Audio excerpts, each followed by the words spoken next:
Boa noite, galera. Bom dia, boa tarde, boa noite para quem está assistindo o vídeo.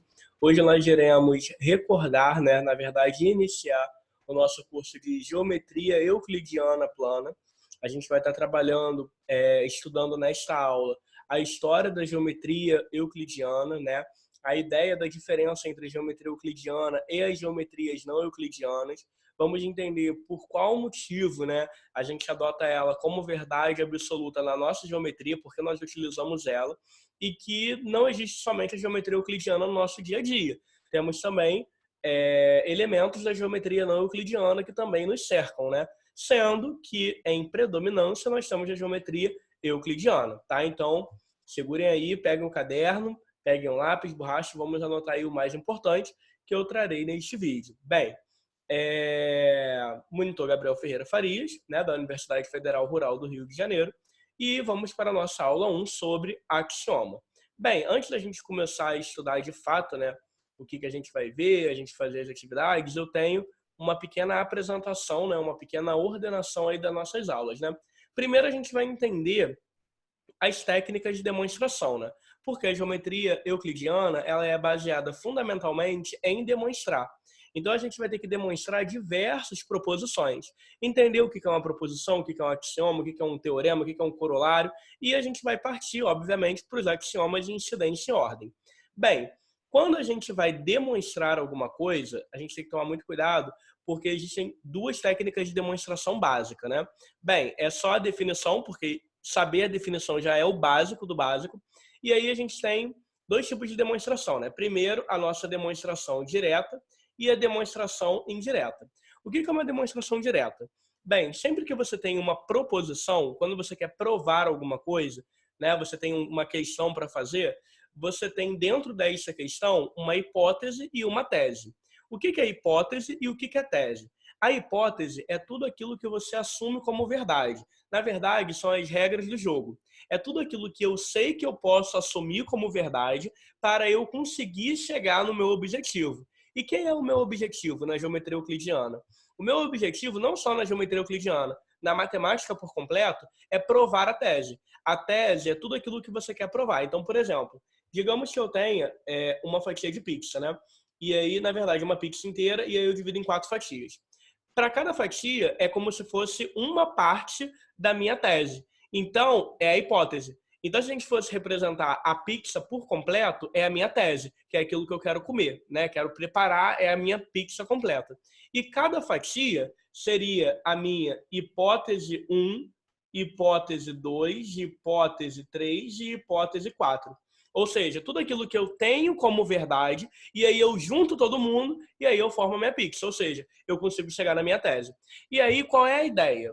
Quando eu vou demonstrar de qual forma, diretamente ou indiretamente. De maneira direta, a gente fala que a hipótese implica na tese. Ou seja, eu junto todas essas fatias, mínimas, e aí eu acabo originando a minha fatia zona, que no caso seria a minha pizza completa, E o que diz isso? Vou pegar aqui um exemplo.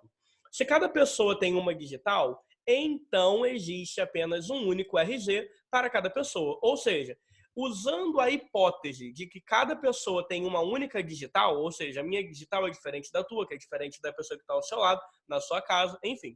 Então, por conta disso, eu acabo concluindo que para fazer um RG, eu tenho que ter, obviamente, uma digital. E como cada pessoa tem uma digital, então cada pessoa vai ter um único RG, ou seja, um RG diferente do outro, um registro geral diferente do outro. Isso é uma frase, uma proposição que envolve diretamente a minha demonstração direta, porque eu pego a minha hipótese e levo diretamente na minha tese, que é provar que cada pessoa tem apenas um único RG.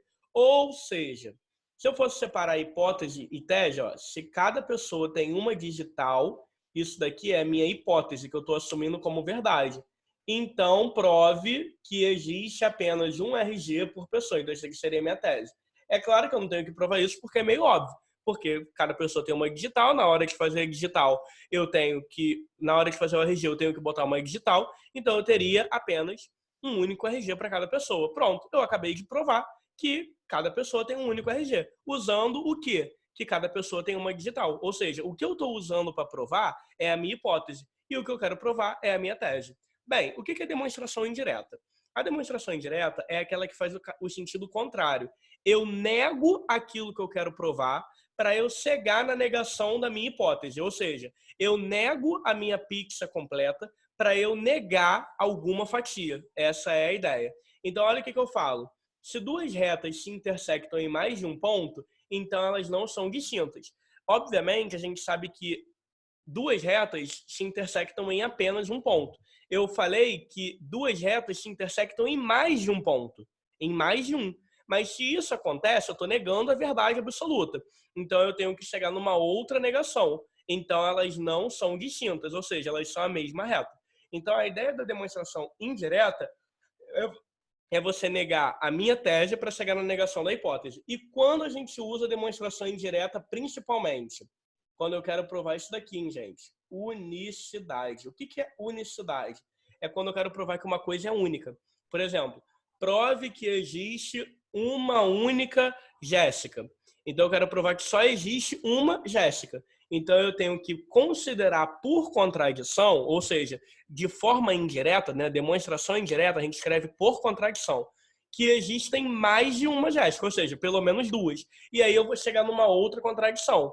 A ideia é basicamente essa. Eu considero que tem mais de um, e aí eu chego num absurdo, ou então eu chego que essas duas, ou essas três, ou essas quatro que existem, são exatamente a mesma. E aí, se as quatro são a mesma, então eu só tenho uma. Essa é a ideia. Beleza? Então, basicamente, né, vamos aqui para um pouco de história. Bem, a geometria euclidiana é porque ela está relacionada com Euclides de Alexandria, né? Então, obviamente, Euclides na época, né, os gregos, enfim, os matemáticos, eram chamados pela cidade no qual eles, né, nasceram, enfim, naturais, e a gente tem Euclides de Alexandria. O que Euclides, né, em si, ele vai construir que a gente usa até hoje? Bem, a geometria euclidiana e as geometrias não euclidianas, elas são diferenciadas por conta deste axioma. É o axioma da paralela. O que diz um axioma da paralela? Dado uma reta, R, por exemplo, e um ponto fora desta reta, existe apenas uma única reta S que passa por P e é paralela a R. Ou seja, o axioma das paralelas, ele garante para a gente a existência de retas paralelas. Essa é a ideia. Né? E aí o que acontece? Euclides, esse axioma, né, ele ficou conhecido como um postulado de Euclides, né? Já que Euclides foi o autor do livro, né, Elementos, né? E aí o axioma da paralela foi conhecido como um postulado. Esse postulado em si, ele acabou na geometria euclidiana sendo um axioma, que a gente vai entender o que é um axioma futuramente. Mas para os outros matemáticos, né, esse postulado ele poderia ser provado, né? Eles tentaram fazer por contradição, tentaram demonstrar esse postulado por contradição. E aí o que aconteceu? Um dos matemáticos acabou vendo que, indo por contradição, ele não conseguia contradizer em si o postulado, mas ele conseguia outros resultados. E foi aí que surgiu a nossa geometria hiperbólica e também a geometria elíptica. Basicamente, a geometria hiperbólica é aquela geometria que lembra, de fato, a hipérbole, digamos assim, o movimento da hipérbole.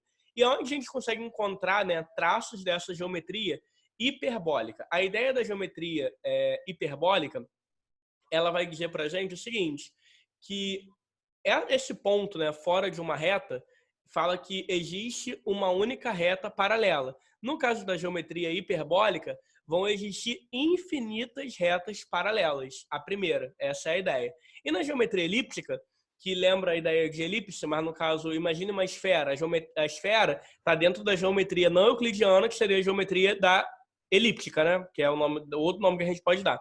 E aí a esfera, se tu pega um ponto da esfera, pega, né, a esfera por completo. Se eu pegasse aqui uma esfera, então, digamos que eu pego aqui mais ou menos uma esfera. Tá? Então aqui eu tenho uma esfera. E aí eu pego, por exemplo, um ponto aqui nessa região. Se eu fechasse uma esfera por completo, ó, ela sempre vai dar essa volta por completo, ó, e pode passar pelo meu ponto. Então eu sempre vou ter aqui, ó, retas concorrentes, ó, em relação à minha esfera. Sempre quando der uma volta completa, né, aquele arco todo, aquela bola toda, vai ter uma reta concorrente à outra. Então não existe reta paralela, porque vai dar a volta toda, então, né, sempre vai ter concorrente ali, né? Então, beleza. E na outra geometria, a gente não teria a existência de infinitas paralelas. E no caso da geometria esférica ou elíptica, né, a gente não teria nenhuma paralela. Então é meio que uma contradição, obviamente. Porque no axioma da paralela, a gente fala que existe uma única. E nas geometrias não euclidianas, uma fala que não existe nenhuma e a outra fala que existe mais de uma, ou seja, infinitas. Essa é a ideia. Bem, e aí a geometria euclidiana nos dias atuais é a geometria que a gente usa para qualquer coisa. Retângulo, círculo, triângulos, né, basicamente, retas, segmentos, área, trigonometria, enfim, quadriláteros, todas essas etapas aí, né, semelhança, teorema de Pitágoras, está dentro do triângulo retângulo, são elementos da geometria clássica, né, que é a nossa geometria euclidiana. E é, obviamente, o objetivo do nosso curso. Bem, definições, né? Primeiro, o que é um axioma, o que é um teorema, o que é uma proposição, o que é um corolário, enfim. O axioma, a gente fala que é uma verdade imutável. O que é uma verdade imutável? Bem, verdade é porque é verdade, é aquilo e acabou. E imutável porque não tem como você refutar, não tem como você debater. É aquilo e ponto final. Então, o axioma de Euclides, né, quando a gente estuda na geometria euclidiana, são as regras do jogo. É aquilo que a gente já assume como verdade e não precisa demonstrar. O que é um teorema? Teorema também se torna uma verdade, sendo que essa verdade ela é mutável, tem como você questioná-la. E aí o teorema você prova. Os teoremas e as proposições, eles estão aí para a gente demonstrar. Então, fiquem atentos quanto a isso. A gente tem que demonstrar os teoremas e as proposições. A proposição é um enunciado que está na nossa prova e a gente tem que demonstrar, obviamente, né? Bem, o teorema muito importante que a gente prova, né, na geometria euclidiana é o teorema de Pitágoras, por exemplo. O teorema de Pitágoras ele é um teorema que vale para qualquer triângulo retângulo. Perfeito. Sendo que ele tem que ser demonstrado antes e aí depois eu posso usar ele para qualquer tipo de triângulo retângulo. Diferente do axioma, que o axioma a gente não prova. A gente só assume como verdade ponto final. É a nossa regra básica do jogo, tá? O que é um corolário?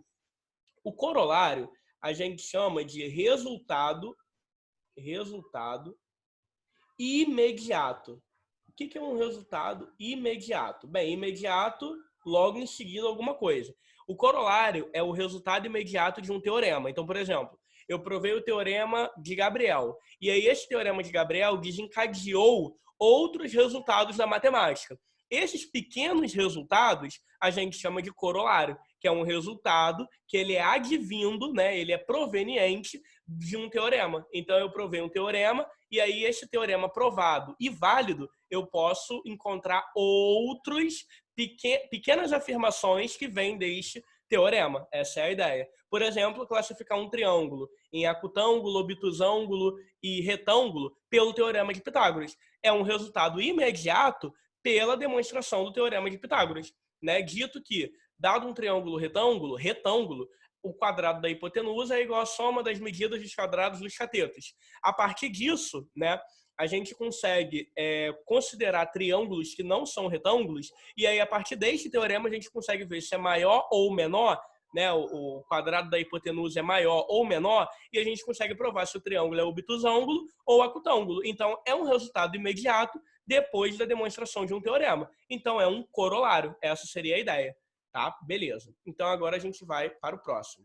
Bem, axiomas de incidência e ordem. Os axiomas, eles se dividem em vários grupos, né? A gente vai estudar em geometria euclidiana, basicamente, axiomas de incidência, ordem, medição, que é a nossa próxima aula, axiomas de ângulo, axiomas de congruência, axiomas de paralelos, que é o que a gente viu que deu um grande problema, é o axioma do grupo 5, né, de paralelos, e depois a gente vai estudando axiomas de área, né, porque a área tem axiomas importantes, e os axiomas da trigonometria, que também a gente usa aí algumas verdades, né, que são importantes para a gente provar outras coisas. Beleza.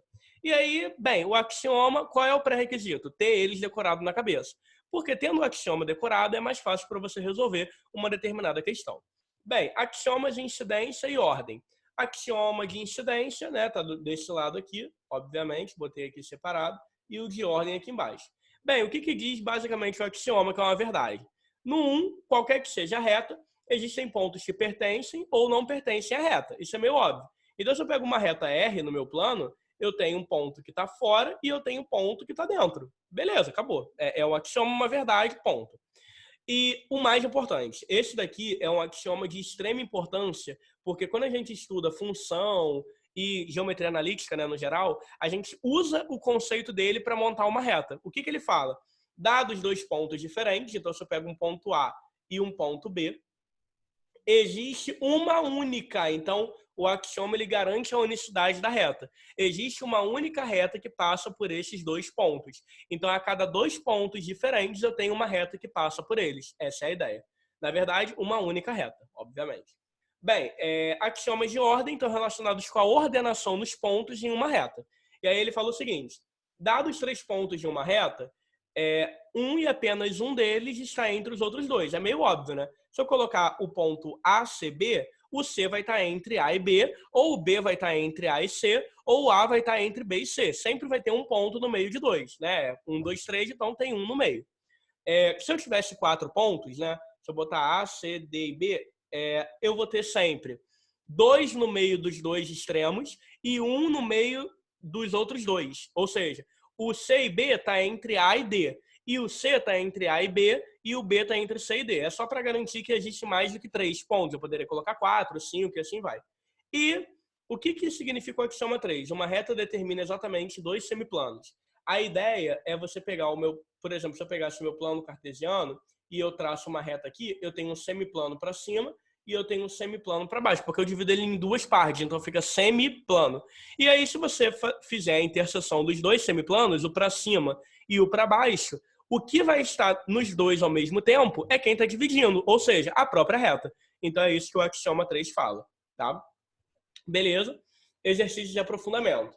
Bem, nesta unidade, né, de exercício de aprofundamento, a gente vai trabalhar exatamente com a demonstração, né, dessas questões. E aí, o que a gente vai fazer para isso? Eu coloquei ali alguns espaços, né? E aí, com esses espaços, a gente vai conseguir demonstrar as proposições mais importantes, tá? E vamos lá, né?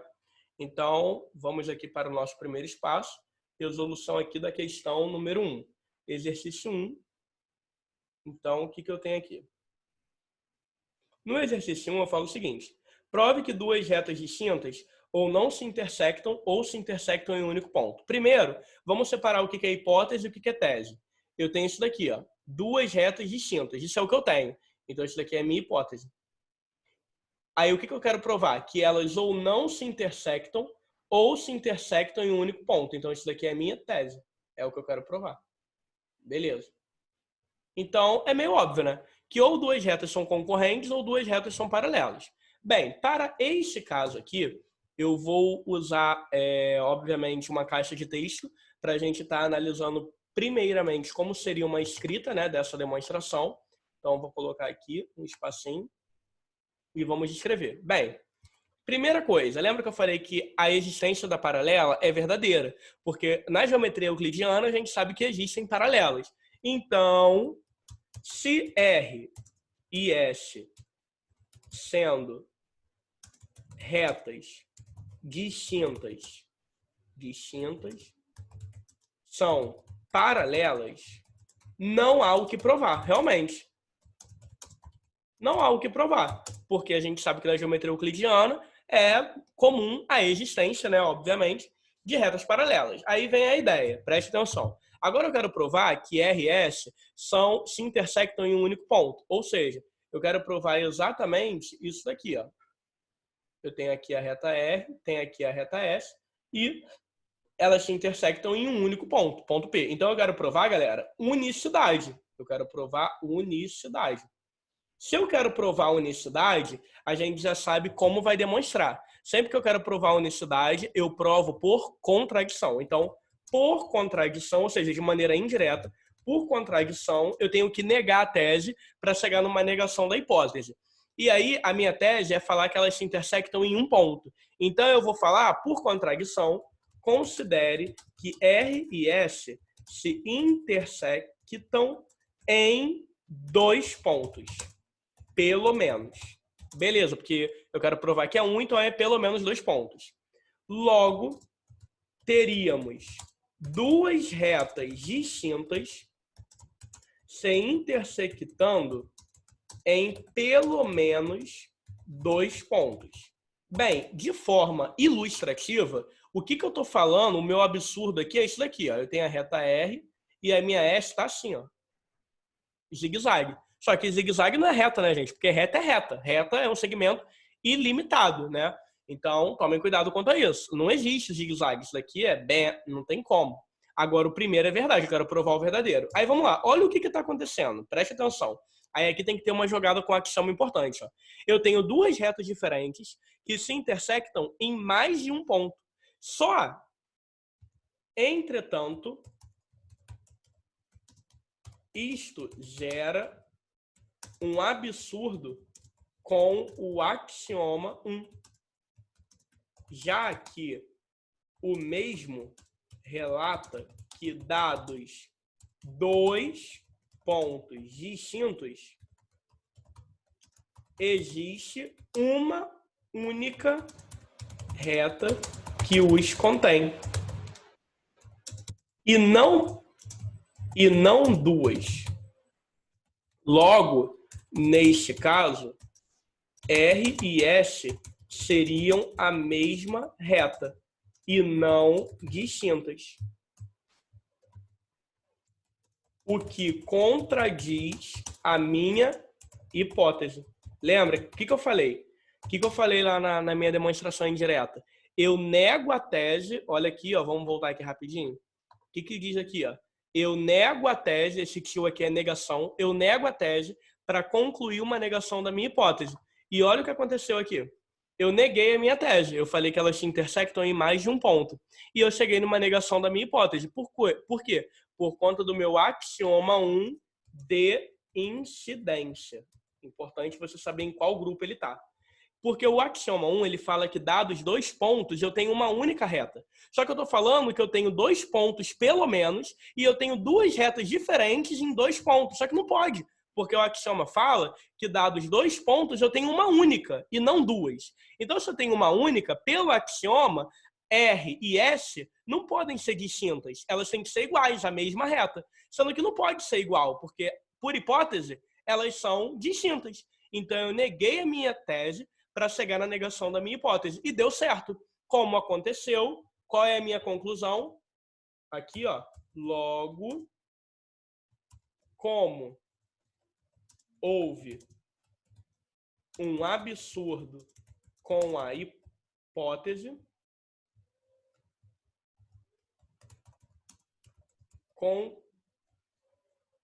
conclui-se que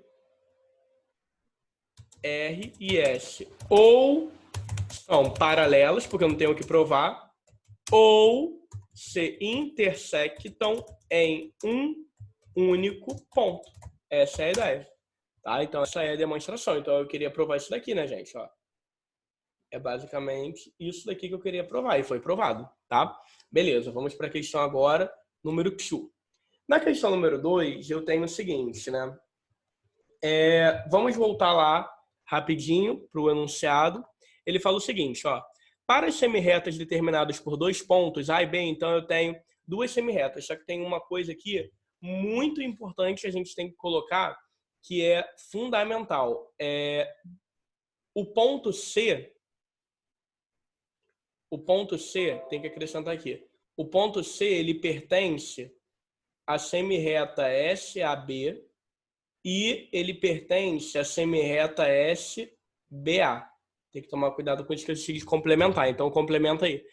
Para as semirretas determinadas por 2 pontos, consideramos um segmento AC com AC menor do que AB e o ponto C pertencente às duas semirretas. Então, aqui, ó, gente, uma dica. Lembra que numa frase a gente tem sujeito e predicado? É a mesma ideia, hipótese e tese, na maioria das vezes, né? Até porque, às vezes, o predicado vem na frente, então tem que tomar muito cuidado. É a mesma ideia. O sujeito é como se fosse a minha hipótese, sempre vem na frente. E o predicado, ele vem depois, na maioria das vezes. Então, nesse caso, o predicado, ele sempre começa, ou seja, a minha tese, ela vem a partir do então. Então, isso daqui é a minha tese. E tudo que está antes dela é o meu sujeito, que no caso seria a minha hipótese. Então, por hipótese, eu tenho uma reta, tenho 3 pontos, A, B, C, a gente sabe que é verdadeiro. Porque, dados 3 pontos, eu tenho um no meio dos dois, e eu quero provar que, obrigatoriamente, o ponto C está no meio. Eu não quero provar que o A está no meio, eu não quero provar que o B está no meio, eu quero provar que o C está no meio. Então, para esse caso aí, eu tenho 3 possibilidades. Caso 1, eu tenho 3 possibilidades. O A entre B e C. É o primeiro caso. Caso 2, eu tenho o meu B entre A e C. E o caso 3, eu tenho o que eu quero provar. C entre A e B. Então, primeiro eu vou usar o caso 1, depois o caso 2. Se derem problema, então só vai restar o caso 3. Por quê? Porque dados 3 pontos, eu tenho 1 no meio de 2. Então, obrigatoriamente, ou o caso 1 é válido, ou o 2 ou o 3. Então, vamos aí buscar, né, o nosso grande problema, né, em cada caso. Bem, então vamos lá. No primeiro caso, eu tenho uma reta. Tenho aqui uma reta R. Tenho aqui o meu ponto B. Tem aqui o meu ponto A, que está entre, e tem aqui o meu ponto C. Bem, ele fala o seguinte: por hipótese, a gente sabe duas coisas importantes. O meu AC é menor do que o meu AB. E o C, ele pertence à semi-reta SAB e SBA. O que é uma semi-reta e o que é uma reta? A reta é um segmento ilimitado, tanto à esquerda quanto à direita. A reta não tem começo e a reta não tem fim. O que é uma semi-reta? A semi-reta, ela tem começo, mas ela não tem fim. E ela sempre tem um ponto que é por onde ela está passando, que indica a direção dela. E o que é um segmento de reta? O segmento de reta, ele tem começo e ele tem fim, tá? Eu tenho que tomar cuidado. Ele tem começo e tem fim, mas a gente tem infinitos pontos, né, em uma reta, por exemplo, formado por um segmento de reta. Então tem que tomar muito cuidado quanto isso. Beleza. Então vamos lá. Bem, A entre B e C. Nesse caso 1 aqui, olha o que vai acontecer. O AC, olha o tamanho do AC. O AC e olha o tamanho do AB. Tem como eu afirmar que um é maior do que o outro? Não, a gente não pode falar nada, porque eu não sei quanto é que vale. Mas olha o que está acontecendo. Gente, o que é SAB? O SAB é a semi-reta que começa no A e passa por B. Então, ela vem para cá. Ó. Essa é a SAB. O C, olha para cá. O C, ele está aqui dentro? O C, ele está aqui dentro?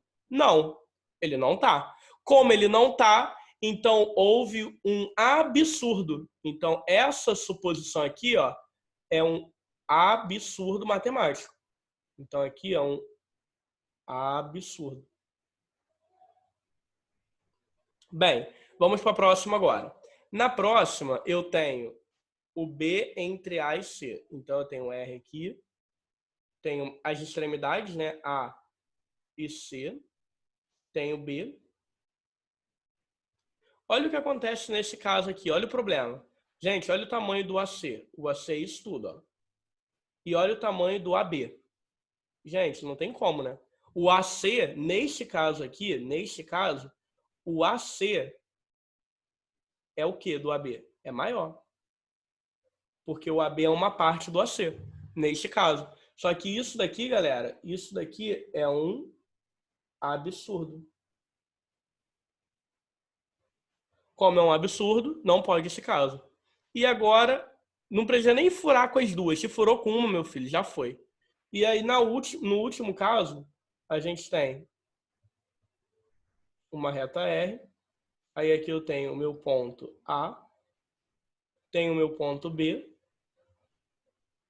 e tenho o meu ponto C. Bem, aqui se você analisar, você consegue ver que o AB, o AC é isso tudo. E o AB, ele para aqui, ó. Então o AB é menor. Então até aí, beleza. A primeira hipótese está correta. A primeira regra do jogo está correta. E a segunda, olha só.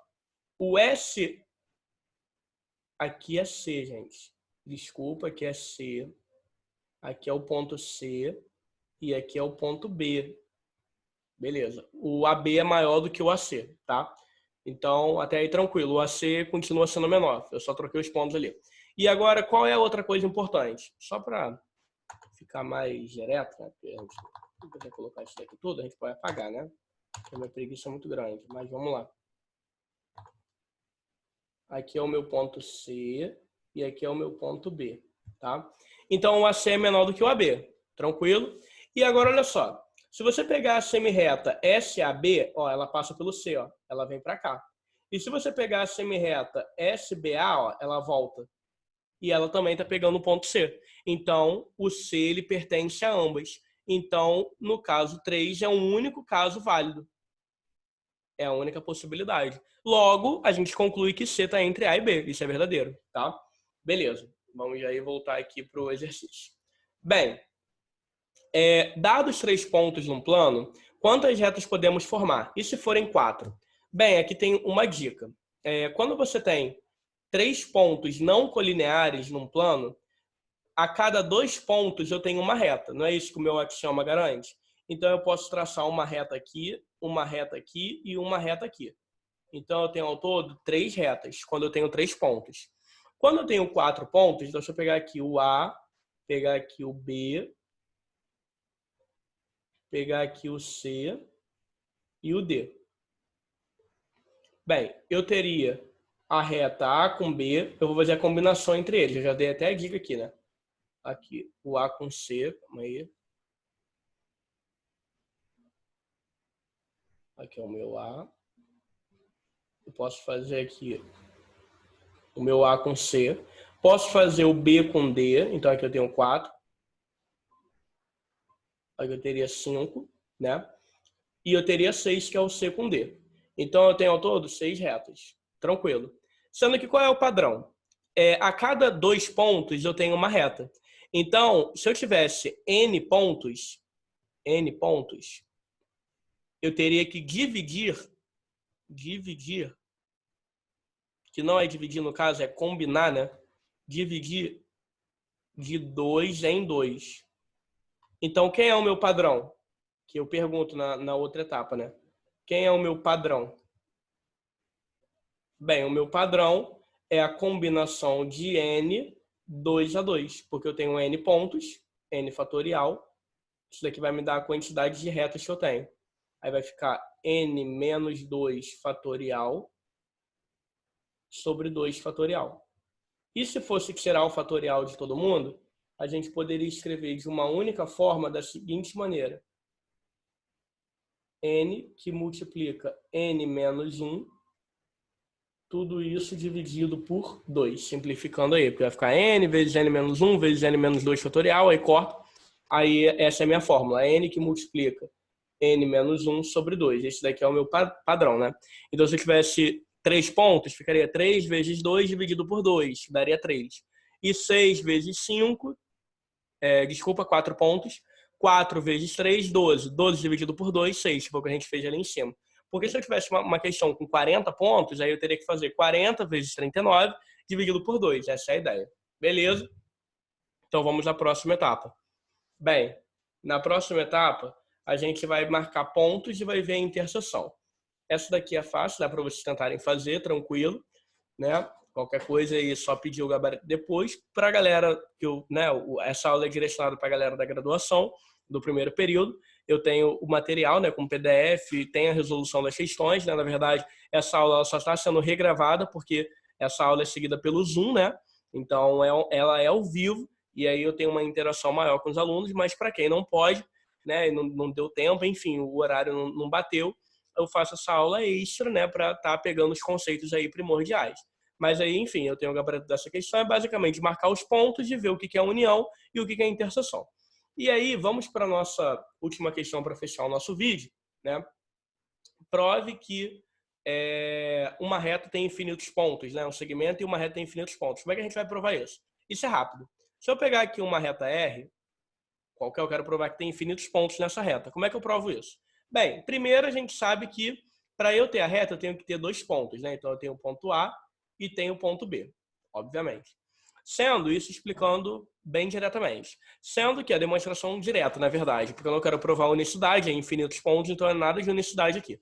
Sendo que a gente sabe que dados 2 pontos, eu tenho um terceiro entre eles. Eu posso colocar um ponto A, B, C, né? Então eu tenho um ponto C entre A e B. Sendo, gente, eu estou usando o meu axioma de ordenação, né? Entre 3 pontos, né? Eu tenho 1 no meio de 2.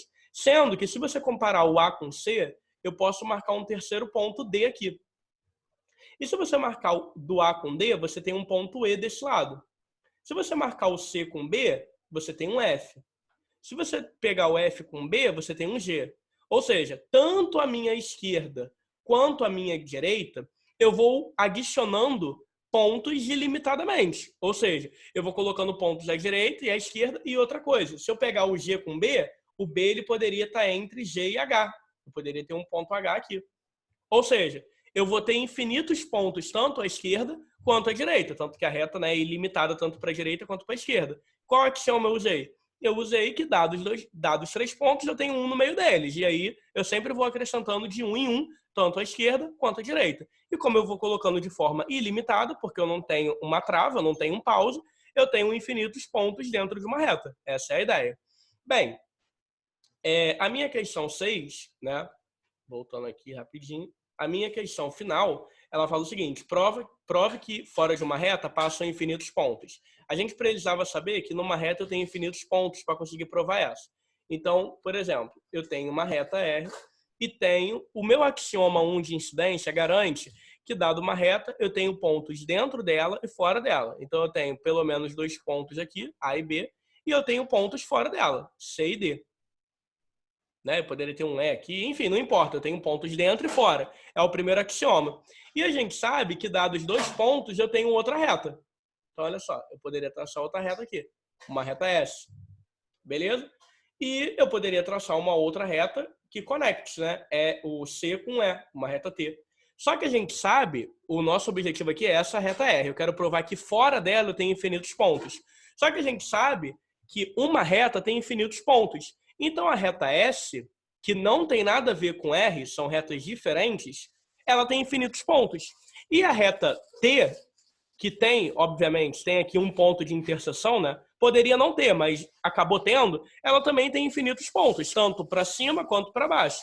E a reta S também, que a gente acabou de provar, que uma reta tem infinitos pontos. Então, obviamente, se essas retas elas estão fora da reta S, da reta R, e elas têm infinitos pontos, então existem infinitos pontos fora da reta R.